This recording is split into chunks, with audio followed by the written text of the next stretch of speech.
Eu estou extremamente feliz por estar nessa noite aqui com vocês.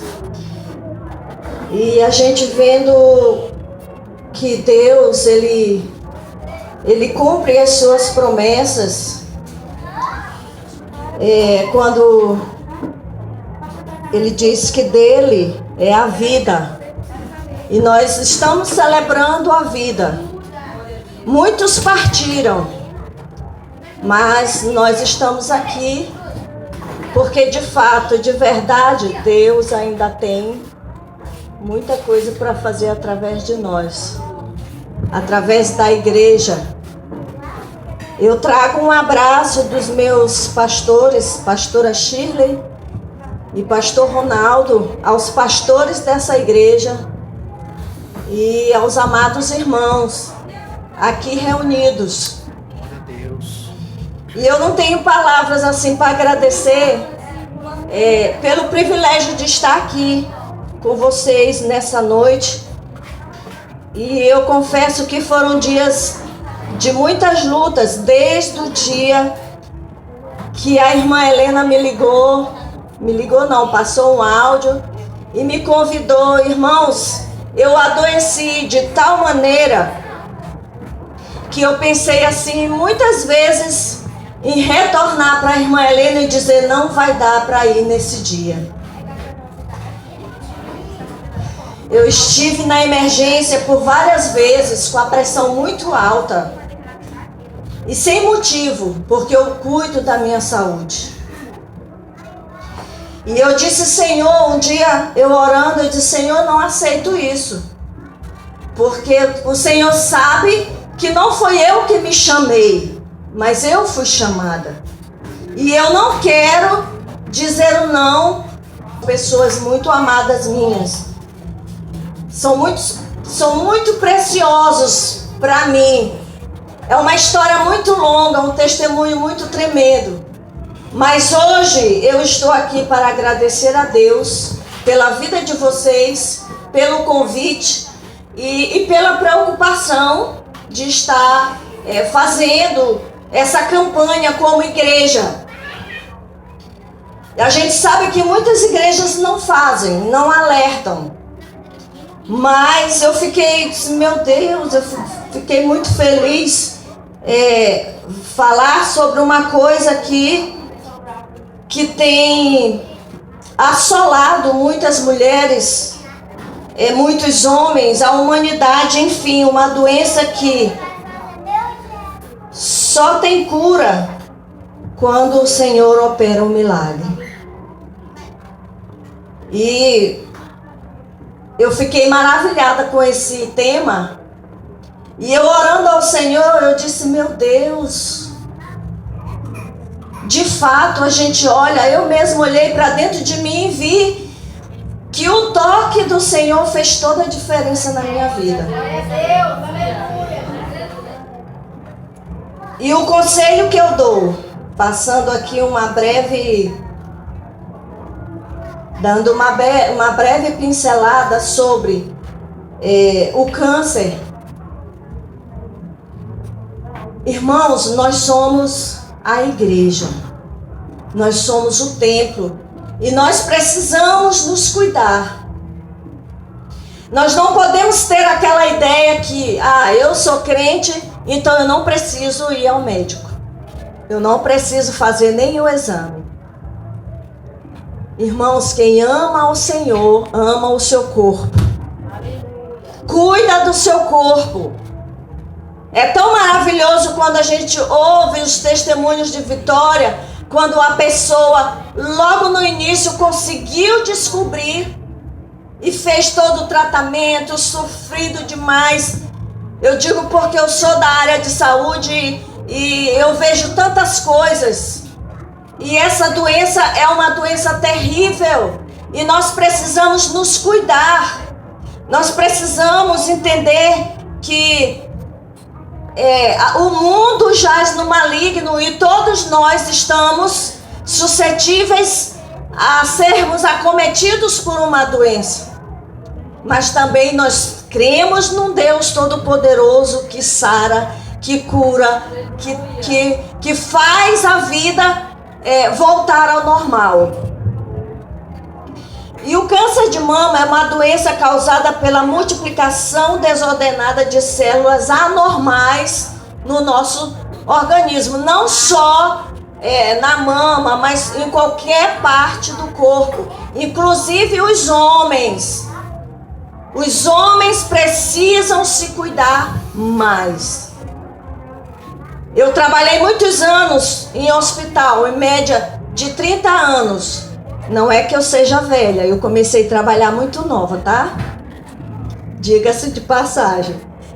E eu vi o quanto de homens com câncer que nunca fizeram sequer um hemograma, que é um exame simples para saber se tem anemia. E esse é o tempo, irmãos, nós estamos vivendo tempos, os últimos dias. Eu vivo acordando e dormindo pensando, Senhor, estamos vivendo os últimos dias na terra. E alguém pode perguntar, mas se eu estou vivendo os últimos dias na terra, para que eu vou procurar médico, eu vou fazer exame? Para você viver os últimos dias bem e chegar lá na glória sem ter passado por um tratamento tão doloroso quanto é o tratamento do câncer. Amém? Então procure a prevenção, que é praticar atividade física, manter o peso, evitar o consumo de bebidas alcoólicas, que nós não fazemos isso para a glória de Deus. As mulheres precisam amamentar, os homens precisam fazer os seus exames anualmente. Irmãos, nós não podemos ser tímidos em relação à nossa saúde, porque quanto mais cedo nós descobrirmos, mais possibilidade de cura nós teremos, porque nós temos um Deus que tudo pode, amém? Esse tema tão maravilhoso, e orando a Deus, o Senhor me deu um subtema. E eu perguntava, Senhor, mas as irmãs me deram um tema, mas queimou no meu coração um subtema que não vai fugir do tema, entenderam? Então, lá em Mateus capítulo 9, versículo 20, já foi lido, mas a palavra de Deus, quanto mais se lê, mais se descobre, né? Mais a gente tem revelação. E versículo 20 diz, e eis que uma mulher que havia já 12 anos padecia de um fluxo de sangue.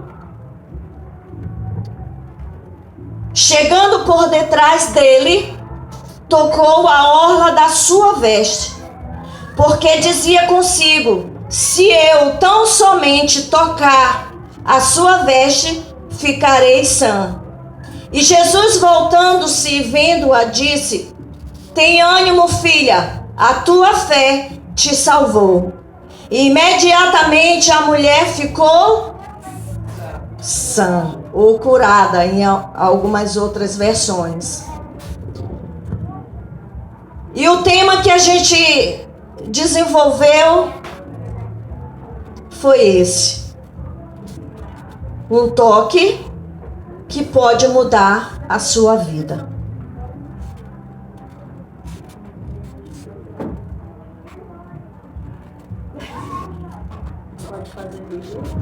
Que pode mudar a sua vida. E um subtema, o toque que fez Jesus parar. Irmãos, vocês já imaginaram quando Jesus para e olha para você? A gente perde o ânimo, né? A gente fica constrangido, porque o olhar de Jesus nos constrange, porque é um olhar de amor. E quando Jesus, ele parou e perguntou, quem me tocou? alguma coisa chamou a atenção dele. Essa mulher era de origem judia. E nós não conhecemos o nome dela, ninguém nunca esclareceu. Alguns historiadores falam que era Miriam, mas não a irmã de Moisés, uma outra Miriam. Outros falam que se chamava Verônica, mas enfim. Esta mulher era conhecida como a mulher do fluxo de sangue. Aí vocês imaginam, principalmente nós mulheres, quando nós somos taxadas de a mulher que é doente. A mulher que vive com hemorragia. Se nos tempos de hoje nós nos sentimos constrangidas, agora vocês imaginem naquela época, a cultura judaica, as mulheres não tinham tanta evidência, as mulheres não eram valorizadas. E a gente vai lá para o livro de Levítico e a gente vê as regras que foram deixadas, e a mulher, naqueles seus dias de fluxo, ela era tratada como impura, porque ela estava passando pelos dias da sua imundícia. E a gente fica analisando 12 anos sangrando. Não dá pra gente imaginar que Jesus tinha um propósito com essa mulher? Ninguém suporta 12 anos com hemorragia, irmãos. A hemorragia, ela mata em 24 horas. Eu tenho experiência nisso. Muitas vezes em sala de parto, quando presenciei mulheres que tinham problema na hora do parto, que tinha rotura no útero, o sangue esguichava, e muitas mulheres que não tinham força, elas morriam na hora de dar à luz. E a situação daquela mulher era uma situação grave. Não se sabe que doença era aquela, mas o certo é que ela já vinha sofrendo 12 anos com aquela enfermidade. Mas uma coisa nós podemos aprender. Aprendemos o poder da fé.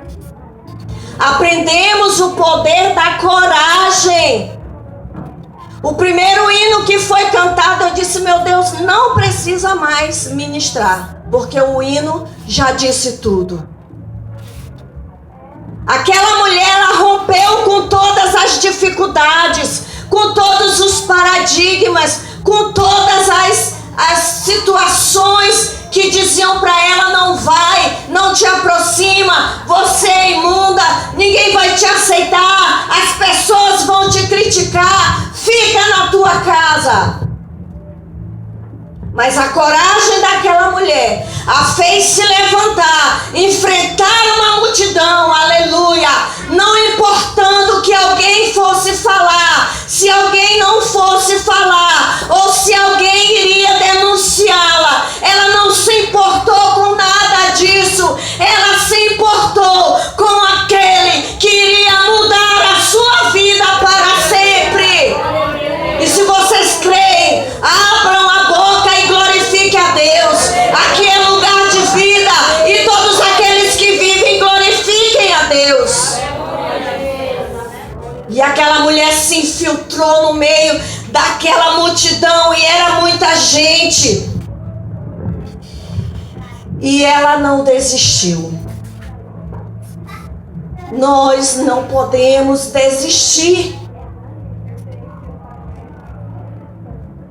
Eu sei que as lutas têm sido cada vez mais forte, mais difícil, mas maior é aquele que está conosco do que aquele que está no mundo. E aquela mulher, ela era proibida até de entrar no templo para adorar a Deus. E eu fiquei pensando, Senhor, e será que ela não teve essa coragem toda? É porque havia dentro do coração dela uma vontade, uma fome, uma sede de estar na tua casa te adorando, e não pode porque é rejeitada por causa da doença e porque é mulher, e além de tudo naquela situação, e aquela mulher almejava e talvez até chorasse porque todos subiam para o templo para adorar, mas ela não podia. Irmãos, eu fiquei pensando e disse, Senhor, há uns dias atrás eu me submeti a uma cirurgia da vista e eu passei 2 semanas sem poder ir para a igreja. E eu ficava, meu Deus, o que está acontecendo no culto? Eu não gosto, irmãos, de ficar em casa dia de culto. O meu prazer é servir ao Senhor porque eu sei de onde o Senhor me tirou. Eu sei o toque que eu recebi de Deus que mudou a minha vida. Pastor Roberto conhece parte, se não quase tudo, da minha vida com a irmã Helena. Fizeram parte de grandes coisas na minha vida e eles sabem que nunca foi fácil para mim ser crente. Eu não sei se para vocês é fácil, mas para mim não é.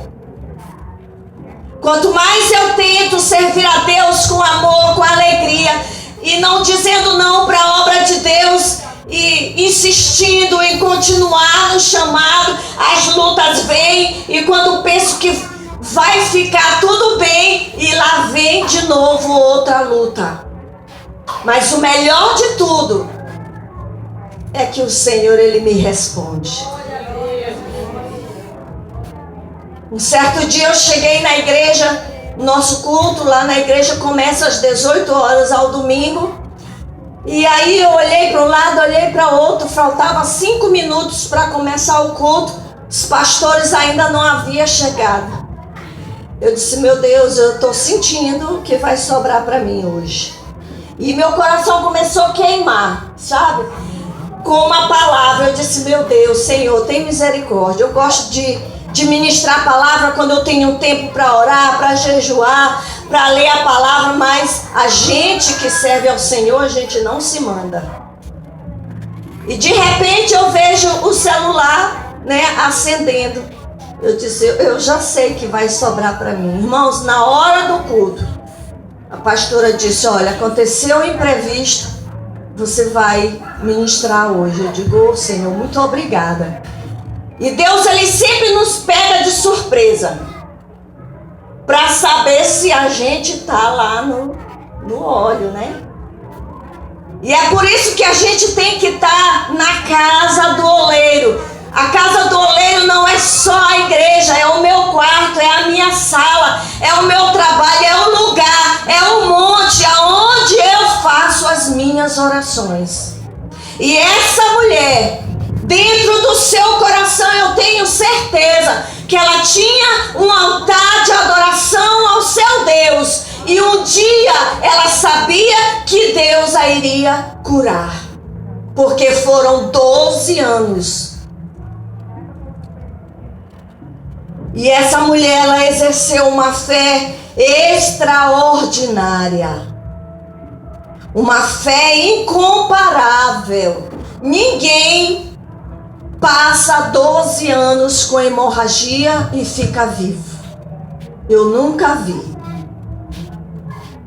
Mas quando Deus, Ele tem um propósito na vida de qualquer pessoa, seja ele o que for, no tempo certo, Deus vai tocar.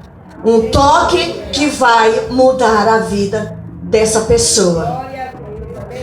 Porque, irmãos, não tinha pessoa mais dura, de coração mais duro do que eu.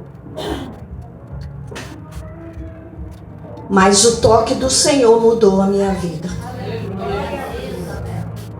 Eu era uma mulher muito orgulhosa. muito soberba, odiava a crente, não passava nem na porta da igreja, não pisava na calçada de igreja evangélica. Misericórdia, ninguém pode resistir ao toque do Senhor.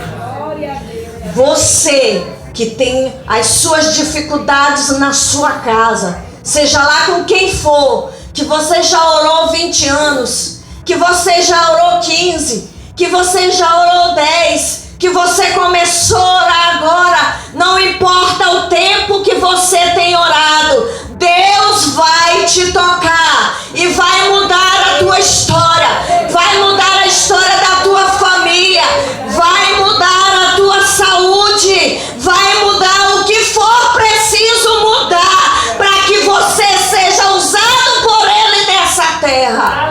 Abassuri alabashuri canta lamanai. Hebreus 11:1 nos declara e nos reflete e nos arremete e nos leva para a situação da mulher de fluxo de sangue. A fé daquela mulher foi uma fé persistente, porque a fé é o firme fundamento. O firme fundamento, isso quer dizer a escritura de propriedade.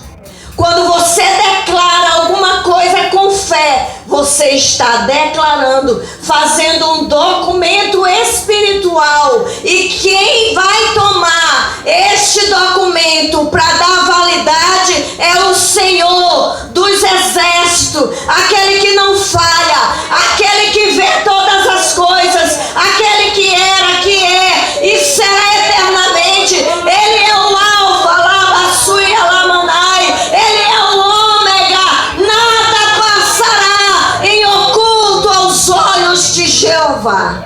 Glória a Deus. Porque Ele é Deus.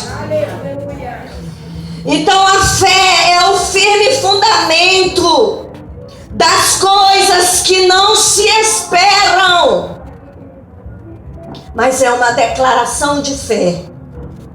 Quem sabe quantas vezes aquela mulher não declarou: o dia que eu encontrar Jesus, eu vou ser curada.